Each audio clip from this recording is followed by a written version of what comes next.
नमस्कार किसान भाइयों, कृषि दर्शन कार्यक्रम में आपका स्वागत है। किसान भाइयों, झमाझम बारिश का दौर शुरू हो गया है।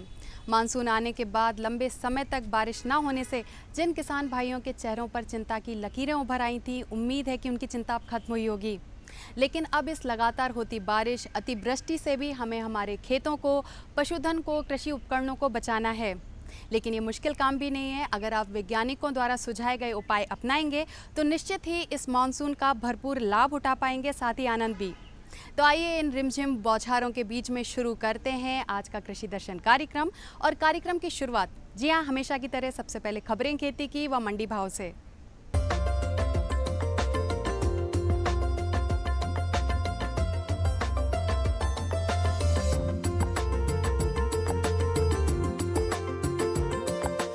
नमस्कार किसान भाइयों, खबरें खेती में आप सभी का स्वागत है। अब देखते हैं कृषि के कुछ मुख्य समाचार।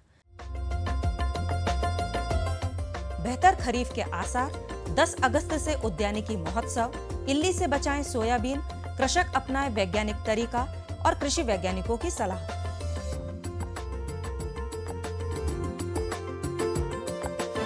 देश में खरीफ की बुवाई बड़े पैमाने पर कर ली गई है। महाराष्ट्र, आंध्र प्रदेश, तेलंगाना और कर्नाटक के अंदरूनी हिस्सों को छोड़कर देश भर में धान, दलहन और तिलहन की अच्छी फसल के आसार हैं। इस खरीफ सीजन में अब तक गत वर्ष से ज्यादा बुवाई हो चुकी है।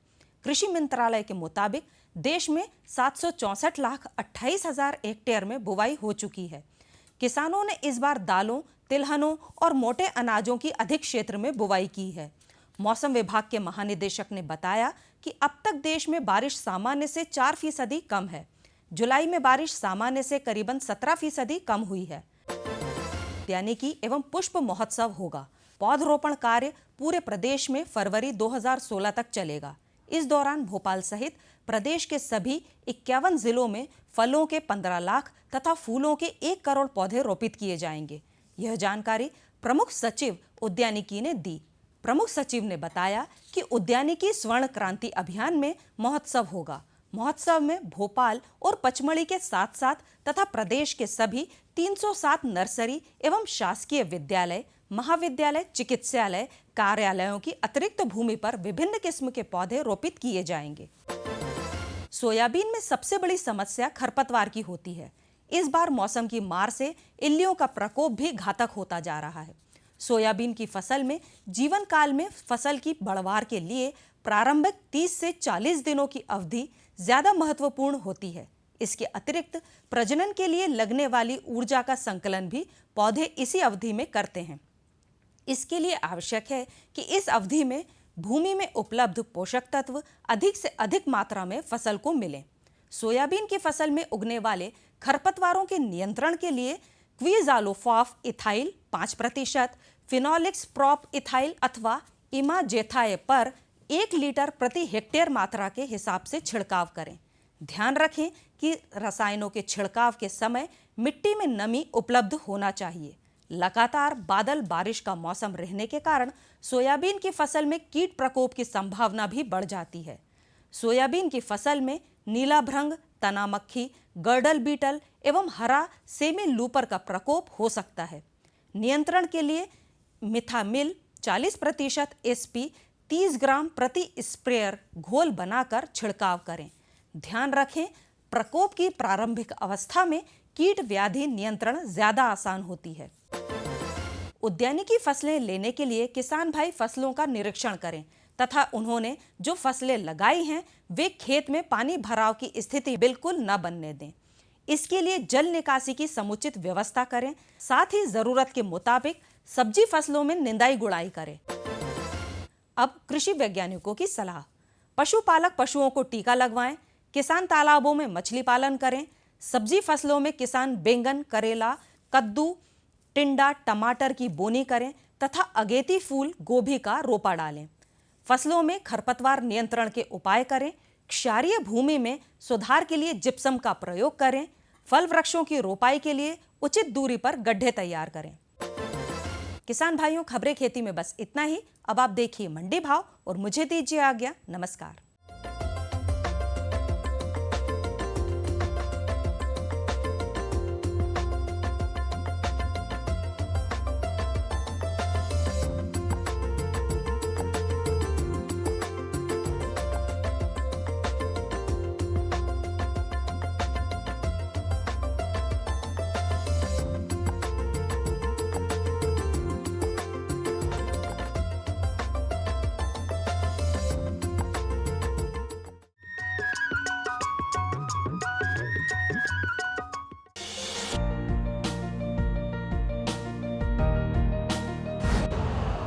यूरिया का स्वदेशी उत्पादन 70 लाख टन बढ़ाने के लिए 6 उर्वरक संयंत्रों का उद्धार किया जा रहा है। FCIL के गोरखपुर, सिंदरी, तलचर और रामागुंडम संयंत्र, HFCL की बरौनी इकाई और BVFCL की नामरू फोर्थ। सोने पर सुहागा ये है कि देश में अब बनेगा सिर्फ नीम लेपित यूरिया, क्योंकि इससे होगा किसानों का फायदा ही फायदा। अनाज का उत्पादन 10% तक बढ़ेगी 10 से 15% नाइट्रोजन क्षमता।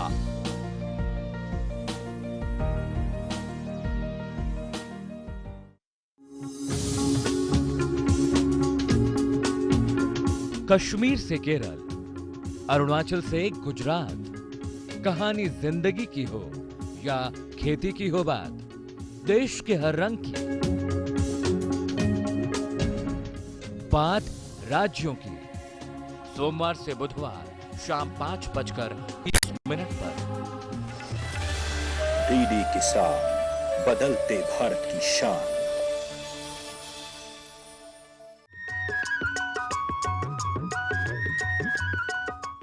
किसान भाइयों, मशरूम का नाम आते ही जहां आम आदमी की ज़ुबान पर इसका स्वाद बरबस ही उभर आता है, वहीं किसान भाई ये जानने के लिए इच्छुक रहते हैं कि आखिर इसकी खेती किस तरह की जाए। मशरूम एक ऐसा पौधा है जिसका कि फल सब्जी बनाने के लिए प्रयोग किया जाता है। मशरूम स्वादिष्ट तो होता ही है, साथ में इसमें प्रचुर मात्रा में प्रोटीन पाया जाता है। लेकिन इसकी खेती करने में एक कठिनाई आती है कि इसकी तकनीकियों से हम अवगत नहीं हैं। लेकिन आज हमारे बीच में ऐसे विशेषज्ञ मौजूद हैं जो आपको मशरूम तकनीक उत्पादन के बारे में जानकारी देंगे। तो आइए मिलते हैं हमारी विशेषज्ञ अर्चना पांडे जी से।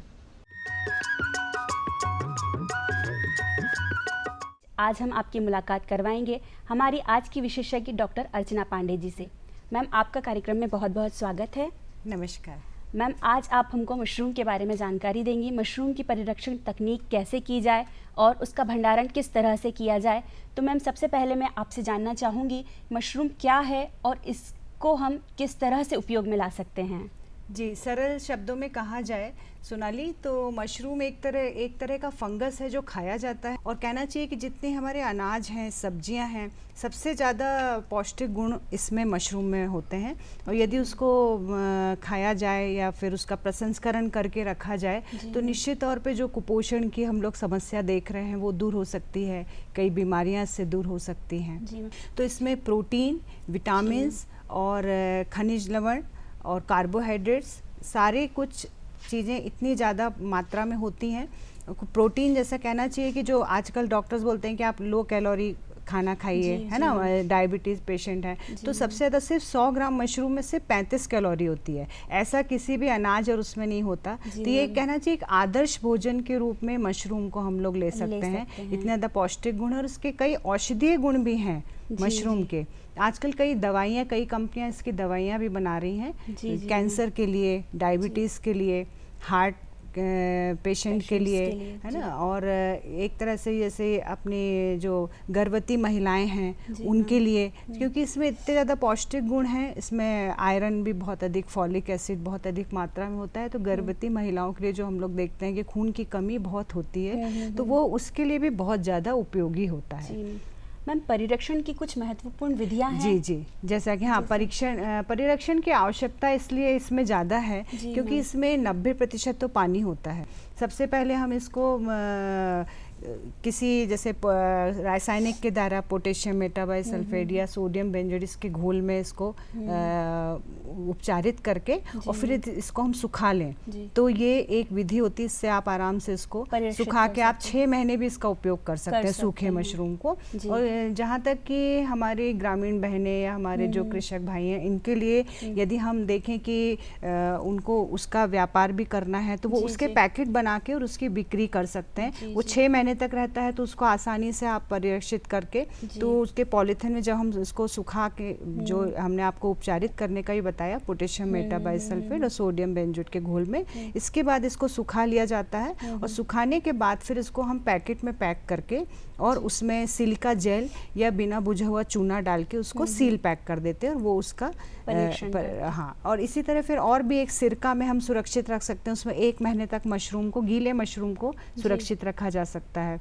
और गीले मशरूम को ही हम पोटेशियम मेटाबाइसल्फेट, साइट्रिक एसिड के 1% घोल में यदि हम रखें तो इसको आराम से हम 2-3 महीने तक सुरक्षित रख सकते हैं। इसी तरह हम इसको अचार के रूप में सुरक्षित रख सकते हैं। इसका सूप पाउडर भी बनाया जाता है जो कि छोटे छोटे पाउच में आसानी से इसकी बिक्री भी की जा सकती है। और सूप पाउडर आजकल लोग थोड़ा सा अपने स्वास्थ्य के प्रति बहुत ज़्यादा जागरूक हैं, हमारे ग्रामीण क्षेत्रों में भी, शहरी क्षेत्रों में भी लोग बहुत ज़्यादा। तो ये एक तरह सूप पाउडर बहुत अच्छा विकल्प हो सकता है कि कभी कुछ यदि आपको ऐसी कोई समस्या है कुछ तरह का, तो आप उसमें सूप पाउडर का उपयोग आप कर सकते हैं। तो ये एक इस तरह की विधियां हैं बहुत अधिक। मैम जैसे आप अचार की और इन सब की बातें कर रहे हैं, ये तो एक बहुत बड़ा सब्जेक्ट हो गया कि इसका प्रसंस्करण कैसे करें या कुछ करें, तो इसकी विधि तो खैर हम इतनी जल्दी नहीं जान पाएंगे, लेकिन कुछ नंबर्स आप हमें हमारे किसानों को ज़रूर बता दीजिए जिससे कि वो कांटेक्ट कर सकें और इनकी विधियां भी प्राप्त कर सकें। जी जी जी, जैसा कि हमारे विश्वविद्यालय में कृषि प्रौद्योगिकी सूचना केंद्र, जिसको आईटिक भी हम लोग बोलते हैं, यहाँ पर मशरूम का प्रशिक्षण दिया जाता है। और उसमें युवा हैं, हमारे जो रिटायर्ड पर्सन हैं, घरेलू महिलाएं हैं, और ये लोग भी आराम से इसमें प्रशिक्षण ले सकते हैं। तो इनका नंबर आप, हमारे इस केंद्र का नंबर आप नोट कर लें, 0761-2681-257। इस नंबर पे संपर्क करके और आप पता कर लें कि कब प्रशिक्षण, समय समय पे प्रशिक्षण होते हैं हमारे। वो प्रशिक्षण होने के बाद आप संपर्क कर लें और उसमें आप प्रशिक्षण लेके आप अपना उसका व्यवसाय के रूप में भी आप उसको स्थापित कर सकते हैं और उसका अपना आप व्यक्तिगत रूप से भी आप उसका उपयोग कर सकते हैं। जी मैम, देखा जाता है किसान भाई इसका उत्पादन तो ले, लेकिन क्या होता है कि उनको मार्केट व्यवस्था नहीं मिलती। मतलब अगर वो मार्केट में उसको विक्रय करने जाएं तो सही तौर पर उनको ना मूल्य मिलेगा ना ही उनकी बिक्री होगी। तो कैसे किसान भाई इस दुविधा से बच सकते हैं? जी देखिए, ये आपने बहुत अच्छा प्रश्न किया, क्योंकि ये समस्या हम लोग भी देखते हैं। हमारे विश्वविद्यालय में भी जो लोग प्रशिक्षण लेते हैं वो सबसे पहले उनका प्रश्न यही होता है कि हम लोग इसका मार्केटिंग कैसे करें। तो इसके लिए हम लोगों की सलाह ये होती है, हम लोग जो लोग मार्केटिंग कर रहे हैं उनको भी हम लोग वहाँ बुलाते हैं, उनका इंट्रैक्शन करवाते हैं ताकि उनको वो एक गाइडलाइन मिल सके कि इस तरह से मार्केटिंग करें। तो सबसे पहले तो आजकल हम लोग देखते हैं कि होटलों से आप संपर्क करके और होटल में भी आप इसको सप्लाई कर सकते हैं। दूसरी बात, जो हमारे मॉल हैं और इस तरह जगहों पे भी पैक मशरूम, ताज़े मशरूम की भी बिक्री होती है। और सूखे मशरूम की, जैसे हमने अभी आपको बताया कि सूखा के मशरूम को आप 6 महीने तक भी रख सकते हैं, तो आप ऐसे मॉल वगैरह में इसको रख सकते हैं और इसका मार्केटिंग आप आराम से कर सकते हैं। तो क्या इसको हम खेत में उगा सकते हैं? जी जी, ये भी आपका प्रश्न बहुत अच्छा है। देखिए, वैसे तो क्या होता है कि गांव में हम लोग देखते हैं कि कई घरों में ऐसी जगह होती है कि जो बेकार पड़ी होती है, जैसे उनकी दालान वगैरह होती है, जो जिसको पर्ची कहा जाता है अक्सर, वो दालान का भी उपयोग कर सकते हैं। उसमें बांस का या फिर प्यारा या घास फूस की एक झोपड़ी जैसे बना सकते हैं। खेत में भी किया जा सकता है। खेत में आपको थोड़ा सुरक्षा के ज़्यादा उपाय करने पड़ेंगे। कई बार चूहे हैं, चींटियाँ हैं, ये सब से भी नुकसान पहुंचता है। तो इसके लिए थोड़ा आपको एक सुरक्षा के लिए कुछ उपाय करने पड़ेंगे।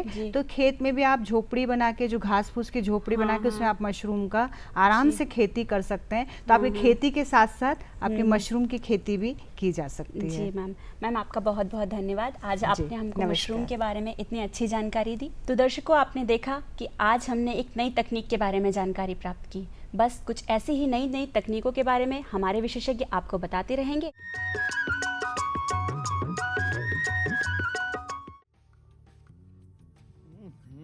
सब्जी में मसाला ज्यादा है। कितनी बार कहा है कि जितनी जरूरत हो बस उतना ही डाला करो। अरे मुझसे तो ऐसा कभी कभार होता है। और तुम जो हमेशा खेत में अनाप शनाप कीटनाशक डालते हो, उसका क्या? ठीक ही तो कह रही है बहू। देख, खेत में उतनी ही दवा डाल जितनी जरूरत हो।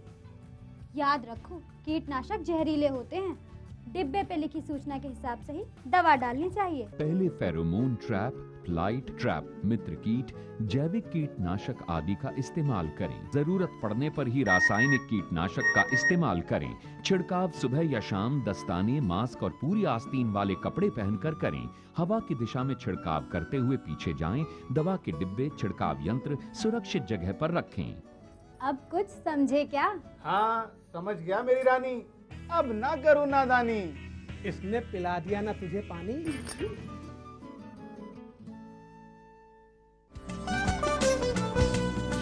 कौन कौन सी हैं सरकारी योजनाएं, कैसे उठाएं इनका लाभ, जानिए अपने गांव का हाल। देखिए चौपाल चर्चा सोमवार से शुक्रवार सुबह 9 बजे। डीडी किसान, बदलते भारत की शान।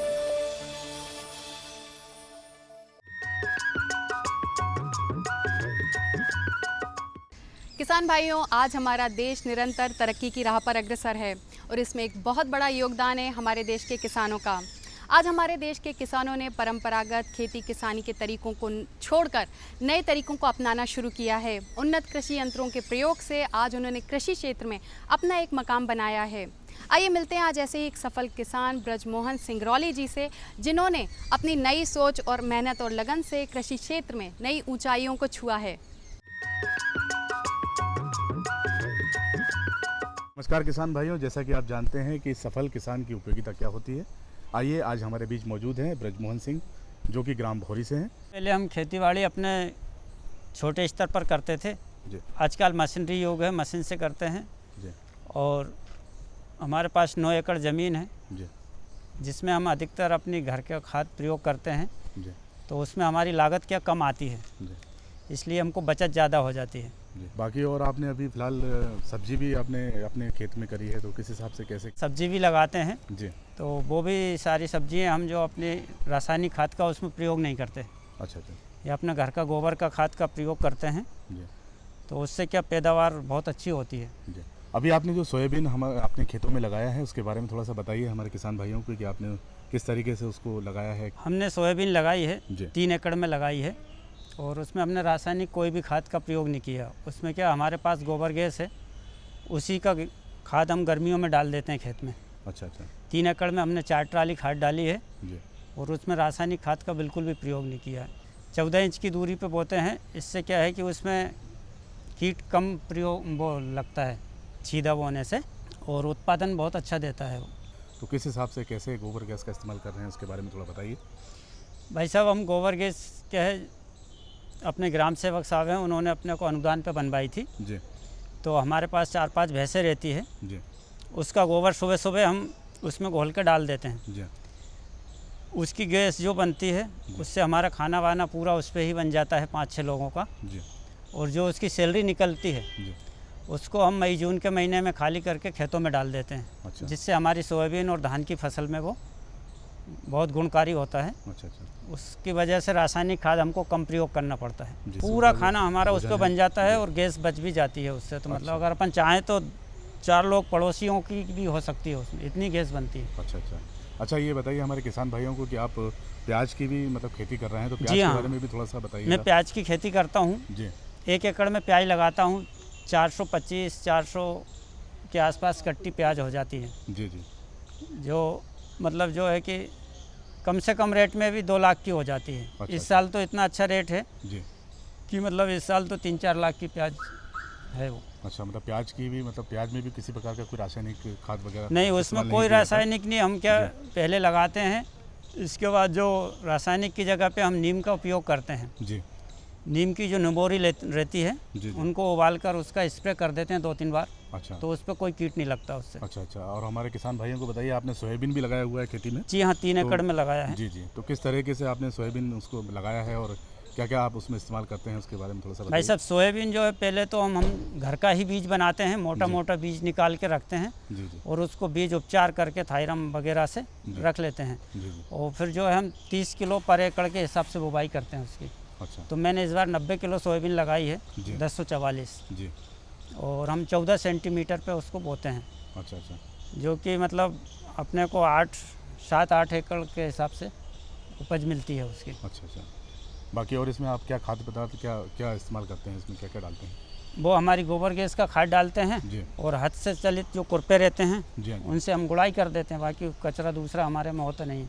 अच्छा। वो कीट के लिए जो है नीम का उपयोग करते हैं हम। अच्छा अच्छा। लेकिन कभी कभी जो है ये अपने लास्ट अगस्त में वो रिंग कटर आ जाती है उसमें जी। तो उसके लिए हमको बाज़ार से दवाई प्रयोग करनी पड़ती है वो। अच्छा, क्योंकि वो कंट्रोल नहीं होती हमसे। अच्छा, उसके लिए आपको दवाई की आवश्यकता पड़ती है। हाँ, वो दवाई हम बाज़ार से लेके फिर उस पर स्प्रे करते हैं। बाकी वैसे आप उसमें ये अपना नीम ऑयल का प्रयोग करते हैं। अच्छा। पहले हमारे बीच मौजूद थे ब्रजमोहन सिंह जी, जो कि ग्राम भौरी से थे, और इन्होंने बताया कि हम सफल किसान किस तरह से बने हैं। तो इनका बहुत बहुत धन्यवाद। Thank you.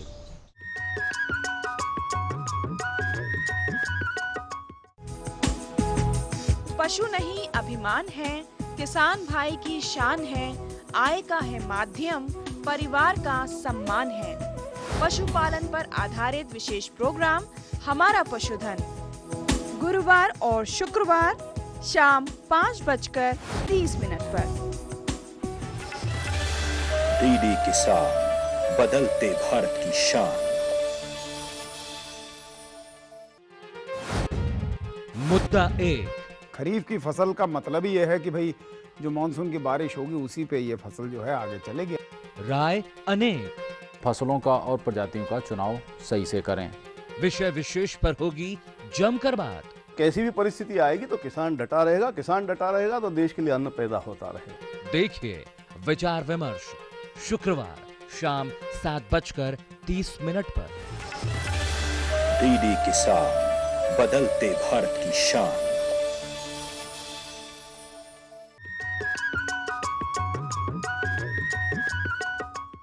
तो किसान भाइयों, कृषि दर्शन कार्यक्रम का आज का ये अंक आपको कैसा लगा हमें ज़रूर बताएं। आपके पत्रों एवं सुझावों का हमें इंतज़ार रहेगा। पत्र व्यवहार के लिए हमारा पता है कार्यक्रम कृषि दर्शन, द्वारा निदेशक, कमरा नंबर 4, दूरदर्शन केंद्र, Shyamla Hills, Bhopal. Pin code है 462013। इसी के साथ मैं लिपि जैन आपसे आज्ञा चाहूँगी। नमस्कार।